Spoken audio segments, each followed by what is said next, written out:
This time I'll be showing you the abandoned ghost town of Kayaköy in southwestern Turkey. Population? 0 turkeys because of American Thanksgiving.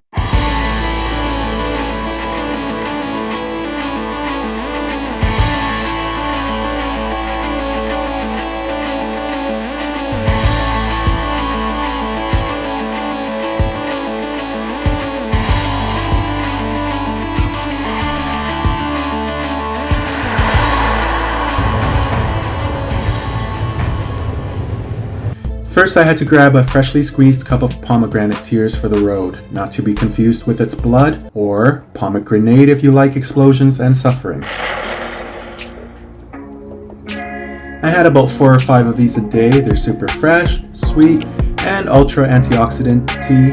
The best part? They're only $1.50 here in Turkey, or 10 Turkish liras, or 27,269 dongs. Yes, Vietnamese currency is called dongs. See?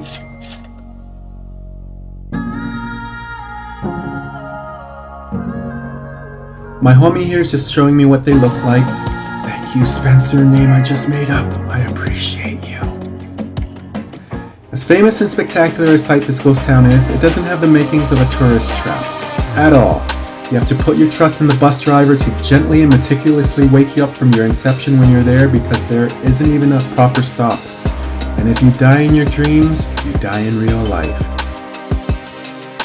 Also, no clear Quebecois signs to let you know where the entrance is. It's actually through a restaurant.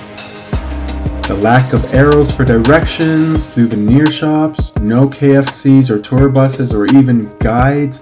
Literally, I read about this place and then was brought to tears spending hours trying to find it.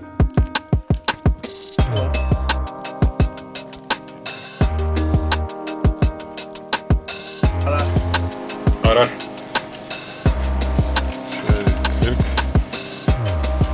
Okay, thank you.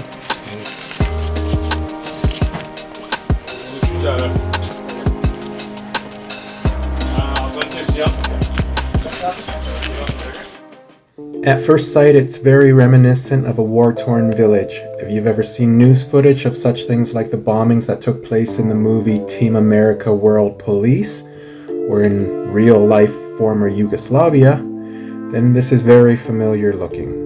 I was in Belgrade, Serbia in 2016, and there were still remnants of buildings that were blown up during the war. And it looks kind of exactly like these ones.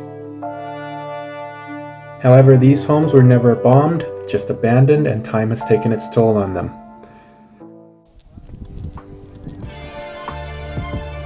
Kayaköy. It's like an ancient ruin, but it had only been abandoned shortly after World War I. In 2015, a Russell Crowe movie called The Water Diviner was filmed here. Now, I don't want to bore you with a history lesson of how this town became abandoned, but I'm going to do what I do best and disappoint you, so I'll break it down real quick. Get this, about 5,000 years ago, this was an ancient Greek town originally called Livisi.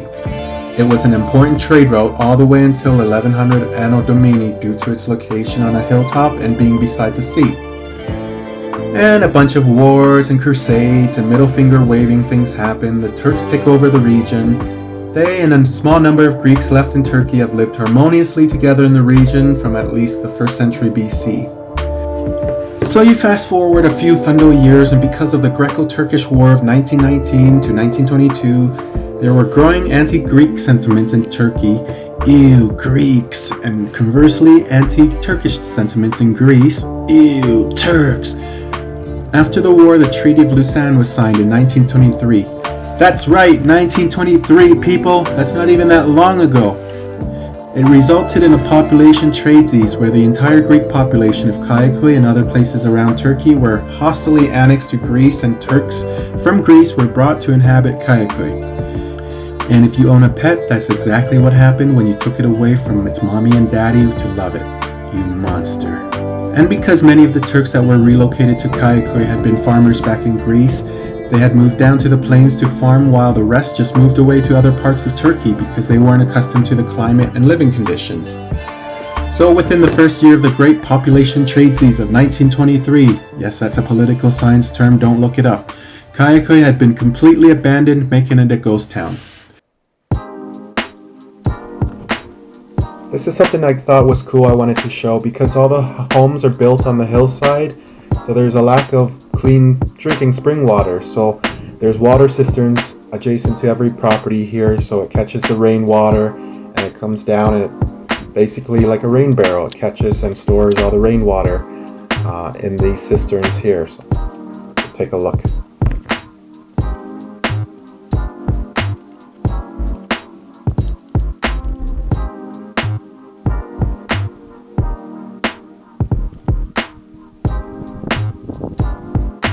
There are 14 chapels, 2 churches, one on top of the hill and one on the bottom of the hill, which I'll make my way to in a little bit, 2 school buildings, and 1 customs building beside the houses. Now the houses don't interfere with each other in terms of landscape and daylight. The homes here are typically around 50 meters squared or 538 square foot for my North American friends. How cool is this?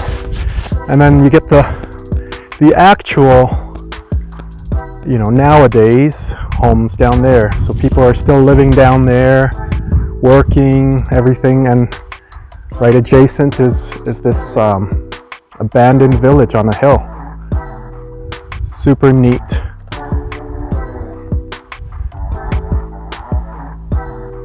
Up there you see a church, an old church.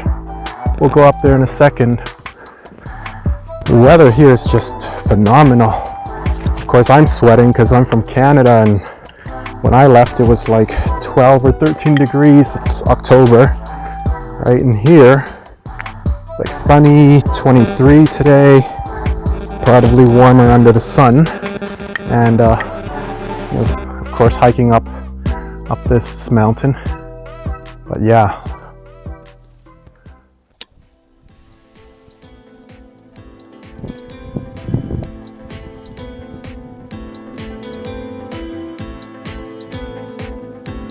Now I was walking and I saw that there were quite a lot of houses that still have paint on them. So you can tell this village used to be really vibrant and colorful when it was inhabited. And the houses were painted really brightly both inside and out. Now this home in particular has blue on the outside, as you can see over there, and on the inside you can see what I would imagine used to be a much brighter red that's now kind of faded and looks a little bit orange. From looking at it and seeing that the paint doesn't peel off but rather faded the way it does, and some of the pieces have chipped off along with the plaster, I'm guessing it's most likely done similarly to a fresco, or it's a fresco style painting, which is basically painting on lime plaster and then the paint becomes one with the wall, much like Michelangelo's paintings done in the Sistine Chapel. It's a very resilient technique and it lasts an incredibly long time. So when places tell you that taking flash photography of frescoes will deteriorate them, this is not true. We're just saying that so you buy more photographs and postcards at the gift shops.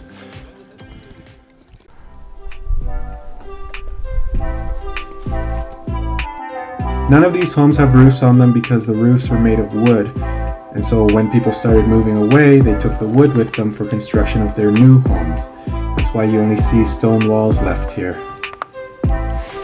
Fun fact, my friend and I tried to start a YouTube channel where we get 3 sheets to the wind and then tried to build IKEA furniture, but then accidentally got 9 sheets to the wind, and then we just passed out and then ended up returning the IKEA furniture back the next day.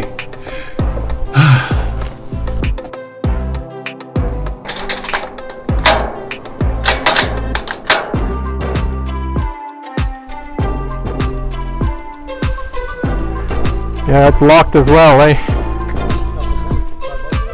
Oh, I'm sure you can, yeah. It looks like there's a fence on the far side there. That's where their low wall is.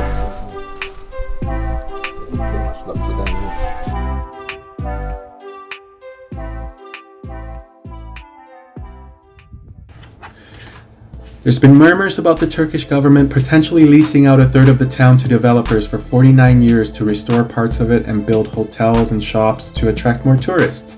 Personally, I'm no tourism minister of Turkey or anything, but I think they can start with some signs at the front gate.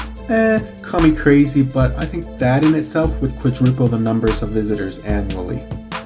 I think it's a great idea though to have some life brought back into the once thriving town, bring back real tangible attention to the masses of what divisiveness and resentment could lead to, and it's all too real in this day and age. Take Popeyes and Chick-fil-A for example.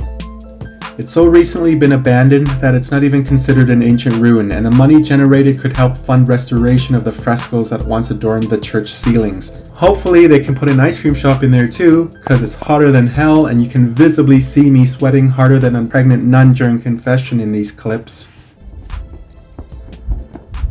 So there's a view of the church that I tried to get into, but it was locked.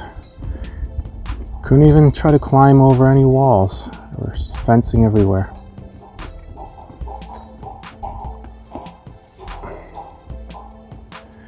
Imagine I gave someone my camera and was like, can you take a picture of me up here?